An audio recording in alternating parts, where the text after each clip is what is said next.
every story appears ordinary till you see the core side of it. And what you're looking for is the story behind the news. We bring it to you from Lagos, the commercial capital of Nigeria. Giving you all sides and political stories round the clock. Every detail from the start line to the final whistle. CoreTV News, expanding your view.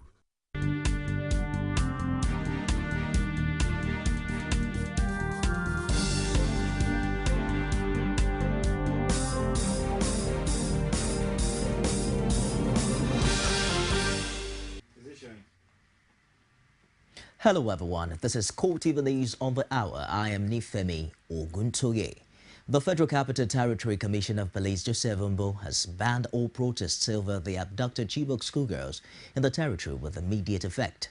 Umbo, who announced the ban at the news conference in Abuja, says the trend of protests in the FCT was posing a serious security threat. He says that after a group under the aegis of Bring Back Our Girls protested on April 28, another group, Release Our Girls, emerged. Umbo, the former River State Police Commissioner, explained that information at the disposal of the command indicated that dangerous elements were about to hijack the protest, hence the ban.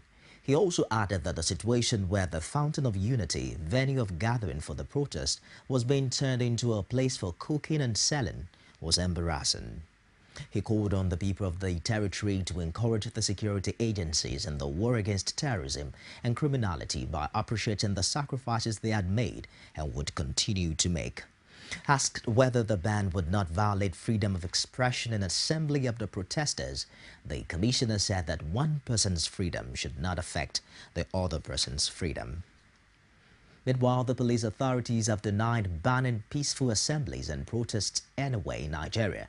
Police spokesman Frank Umba says they only issued advisory notice for the citizenry to be cautious at rallies, particularly in the Federal Capital Territory and its environs. This, according to him, is because of intelligence reports of likely infiltration or hijack of peaceful protests by criminals with links to insurgents.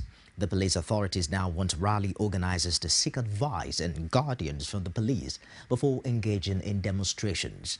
They say the situation would remain until all existing security threats are neutralized by security forces. The police authorities have launched an extensive counter-terrorism campaign nationwide as part of efforts to stem the tide of insurgency in the country. The campaign, which involved a massive distribution of fact sheets as well as distress code numbers, is meant to improve overall sense of communal safety. Payosami reports that some of the campaign materials are in local languages to ensure that more Nigerians are involved. As the Boko Haram insurgency continues to defy solutions, the police authorities are keen on using a newly introduced counter-terrorism booklet to hand down security tips. The materials are translated into a number of local languages, including Kanuri and Fulfulde, with a view to raising security consciousness among members of the public. The idea, according to the police, is to ensure that Nigerians are well informed about potential risks in their immediate communities. The counter-terrorism campaign, which will involve the production of various educational and enlightenment materials in different forms and in different languages, is designed to actually highlight the basic rules of the citizens in the ongoing battle against terror, insurgency, and other forms of violent crimes across the nation. The police is determined to ensure that the message reaches majority of Nigerians. And to make distribution easier, the materials are to be kept in easily accessible areas. We also intend to push these copies to strategic areas such as banking halls, the airports, and major shopping malls, as well as cinemas. And we have similar productions in both the Hausa language, the Kanuri language, Fulfulde, Igbo language. The police authorities are convinced that if more Nigerians are well informed on how to identify a potential terrorist, the task of containing insurgency will be a lot easier for security forces. Pius Samuel, CoreTV News, Abuja. The experiences of victims of the latest bombing carried out by members of the deadly Boko Haram sect in Mubi, Adamawa State, reveal that life in crisis zones can be dangerous and deeply troubling. Mohammed Yahya, who spoke in Hausa, woke up in this house, hale and hearty, only went to shine his shoes when the blast occurred. In the same vein, Idris Musa, a football fan, was out in the field to watch football. And minutes after the match, a loud bang ripped through the crowd, leaving several people dead.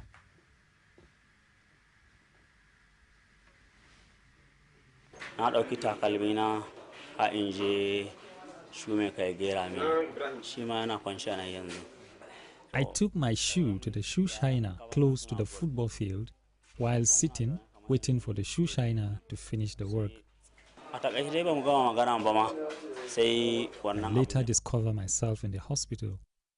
What I only heard is just a sound.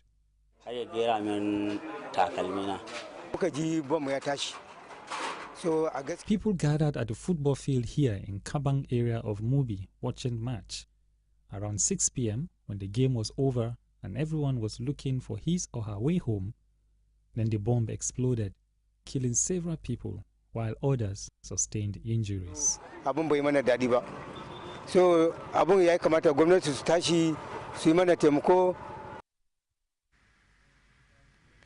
The Borno State Governor says even though it has received only 200 million naira as federal government contribution to the war against Boko Haram, it has spent over 10 billion naira from its resources in providing material support for the military operation in the state. Secretary to the Borno State Government, Babajida, revealed this in a transcript of a meeting held with journalists in Lagos. He says the state was forced to disclose the figures as a result of a growing campaign of calumny against the state government. He explained that it was sad that certain individuals are taking it upon themselves to misinform the public by accusing the state government of doing nothing to assist the military in its operations in the state. He added that the state had earlier decided not to make its expenditure on the fight against Boko Haram public because Governor Kasim Shettima always restrained officials so as not to appear to be embarrassing the federal government. Lagos State Governor Babatunde Fashola has suggested that an all-inclusive participation in the ongoing fight against insurgents will yield positive results. He encouraged the state governments within the federation should be fully involved in the security fight. Abiola Oluwole has more in this report presented from our studios. As the nation continues to grapple with insecurity, all in the country seems concerned and the government is daily evolving strategies to address the challenges. The students of Royal College of Defense and Strategic Studies, United Kingdom, are currently in Lagos as part of their curriculum learning. They paid a courtesy call on the governor of Lagos State. Strategy and strategic leadership is what we are studying, and we're looking to the wide sector of strategy, looking in the political, economic, military and social issues of each country. And as part of that, all the members are doing a country report and also then coming back to the college to share with us our experiences from this region. Governor Babatunde Fashola, while responding to questions from the students, pointed out that security strategies in the country should be all-inclusive. Fashola asserted that besides making it possible for states to enforce their laws, such initiative will also assist in creating jobs for Nigerians. Truth be told, as I've said, there's scope for compromise. And I think that places where even you do not need arms are places where states can make a significant dent in terms of securing their people and enforcing laws, traffic laws, environmental laws, issues relating to domestic violence, protection of women at the local level. These are matters that should not create any conflict at all if they were kept within the remit of the state. With security challenges in the country, All citizens await a synergy that will guarantee cooperation between the state government and federal government to bring about a more secure environment. The police have arrested 14 suspects over the recent shootout between pipeline vendors and the police team at Arepo area of Ogun State. Police spokesman Frank Mba also revealed that a search and rescue team is on the ground to look for 9 policemen who are still missing. Search and rescue efforts are ongoing and investigations are ongoing, and I'm equally glad to report that we've made reasonable, steady progress in that regard. 14 suspects are currently in our custody, and as at this morning, 3 assorted rifles have been recovered, and the search and investigations has been intensified. We will keep you posted as we make progress. Well, less than 3 weeks to the governorship election in Ekiti State, the Independent National Electoral Commission has disclosed that about 70% of eligible voters have collected their permanent voters' cards. The Resident Electoral Commissioner, Halilu Pai, made this disclosure in an interview with newsmen in Ado Ekiti. Pai expressed optimism that the election will witness large turnout of voters, contrary to widespread belief that apathy was setting. He stressed that the collection of voters' cards has been encouraging. People are now trooping out on a daily basis to collect their cards. The collection has reached about 66.5%, and by the end of this week, it would have reached 70%. The Resident Electoral Commissioner, however, insisted that those without the permanent voter cards will not be allowed to vote during the June 21 governorship poll. He, however, urged the political parties to embark on massive voters' education, which he said had been yielding positive results. Away from there to Osun, where the preparation for the state governor's re-election into office gets underway as he inaugurates a campaign committee to run his programs through all the local government areas of the state. The committee is to be led by Shola Adeye, a senator in the present National Assembly. This committee is also to employ foot soldiers who will carry Aregbeshola's message through the nooks and crannies of the state. Tamno Mispedibote has details. The governor of the state of Osun, Rauf Aregbesola, has inaugurated a 20-man campaign team for the forthcoming August 9 governorship elections. State campaign committee under the leadership of Senator Adeye and Professor Bumi Ayoade. I do not expect any less from you in ensuring that our party becomes victorious on the 9th of August 2014 by the grace of God. You must equally have a group under the best that we can find in publicity and research who must give you the best professional advice on that. Chairman Aregbesola Campaign Committee, Shola Adeye, has emphasized that the party would not involve in any form of violence, but the All Progressive Congress Party will be victorious in the forthcoming elections. We will go to the village square and the marketplaces. We will go through every corridor and every corner of Osun to let our people shine their eyes so that come August 9, by the grace of God, again, in fact, our own wish is that Iyola will not have one word. Tamne Mispedibote, CoreTV News, Oshogbo. The case instituted by E11, a socio-political group of elites in Ekiti, seeking the disqualification of the candidate of the PDP in the June 24th governorship election, has suffered setback at the Ekiti State High Court as it was sent back to the Chief Judge for reassignment. Counsel to E11 reacted to the development. When we got to court and we were directed to meet the investigation director for further briefing. When we got there, she only informed us that the matter will be reassigned by the Chief Judge and that he's going to take the file there for reassignment of the case.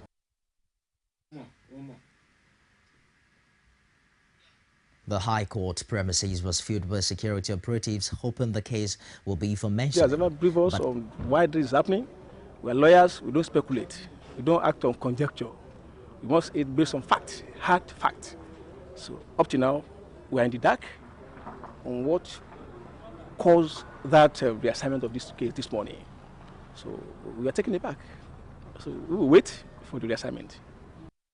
The case was withdrawn from the judge earlier signed following the petition sent by the national headquarters of the People's Democratic Party over what they described as an established likelihood of bias of Justice Monisola Abodunde in the dispensation of fair judgment on cases against Ayo Fayose.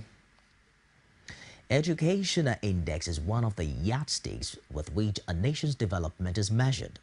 The development of the university system in Nigeria is the focus of the Association of Nigeria's Vice-Chancellor Summit scheduled to kick off in Ado-Ekiti on June 3rd. Vice-Chancellors who arrived at Ado-Ekiti ahead of the meeting paid a courtesy call on Governor Kayode Fayemi. Rashid, who was at the Ekiti State Governor's office during the visit, filed in this report. Ekiti State has made giant strides in the area of educational development in recent times that no doubt must have informed why the three-day Vice-Chancellor's meeting was scheduled to take place in the state, which has the highest number of professors in the country. Lamenting the decaying state of educational facilities in the country, legal luminary Afeba Balola says the summit is timely to salvage the future of the nation. What education was in the 60s is not what it is today. So we are going to hold our 3 days meeting discussing the way forward. The chairman of the Association of Vice-Chancellors, Joseph Ajeka, decries the level of neglect of the university system, saying no nation can experience real development without a strong university system. To sustain a system that is difficult to sustain. And that is why the theme of this conference is very important. We must ensure that the educational system is sustainable, and if it is, then the economy of the nation will be sustainable. The host governor, Kayode Fayemi, pointed to the importance of education and the giant stride made by his government in making education a priority. Education for us is not just, it's not a fad, it's not a fashion, it's a duty. And we see it as the greatest antidote to poverty. We are particularly passionate. It's not accidental, of course, that this is probably the only state where you have academics as governor and deputy. The summit with the theme Achieving a Sustainable Educational System will attract all vice-chancellors from state, federal and private universities to Ado-Ekiti, discussing the future of education in the country. Rashid, CoreTV News, Ado-Ekiti. Nigeria's foreign policy must be dynamic to reflect the realities of the modern world. Foreign policy for Nigeria has not witnessed any significant change since independence.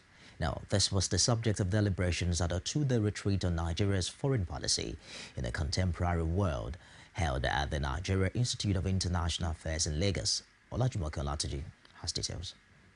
In a retreat titled Aspects of Nigeria's Foreign Policy in Contemporary Times, the Director General of Nigeria Institute for International Affairs, Bola Akintarewa, says the foreign policy enacted by Tafawa Balewa administration is still in force and needs to be modified to fit the demands of the modern world. To a great extent, we've been running away from this leadership role, and that is where we have come up with a foreign policy that has not been.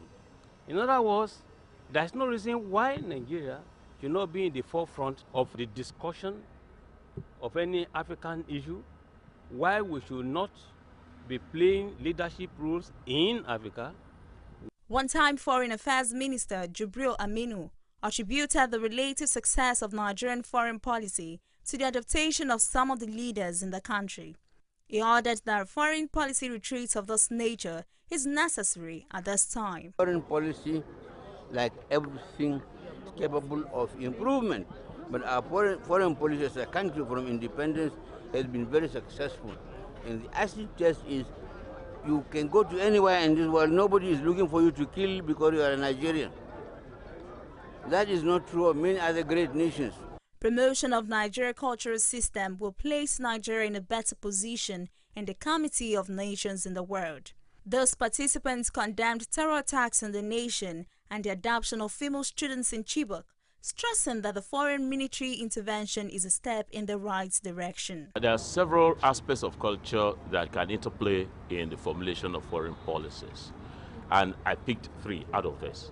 First is indigenous knowledge systems.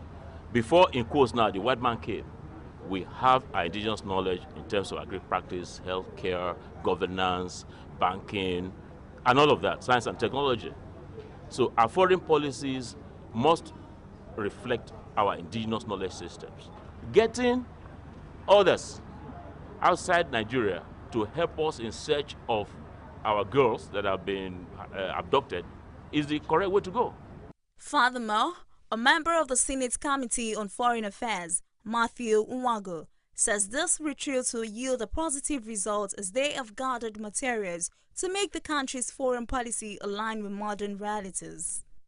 We are trying to do today to gather materials, information, and suggestions that can help us modify our policy, foreign policy, and make it in line, in tune with modern expectations and modern realities.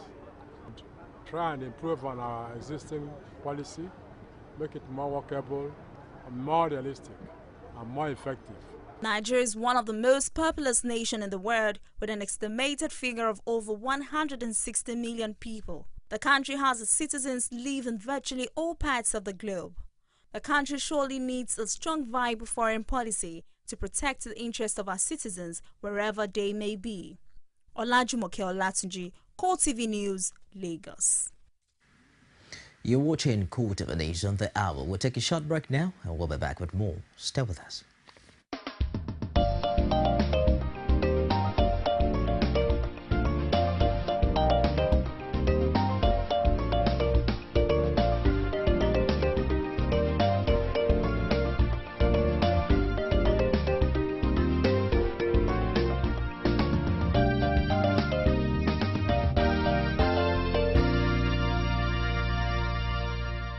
CoreTV News, expanding your view. Nigerians continue to the city of Lagos once again.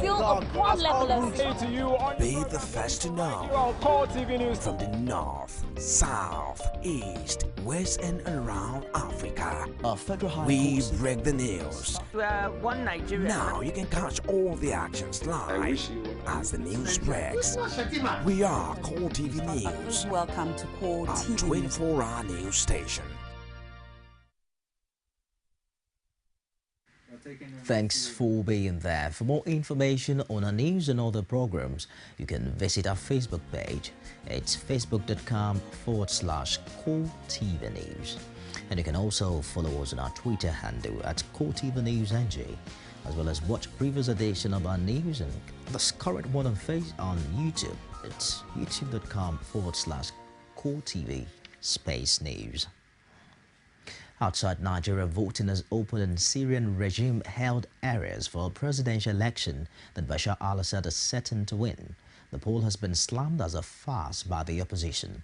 Voting began at 7 a.m. local time in 9,000 voting offices, open only in areas under regime control. The election is boycotted by the opposition. This, experts say, will only prolong a brutal war that has ravaged the country for 3 years.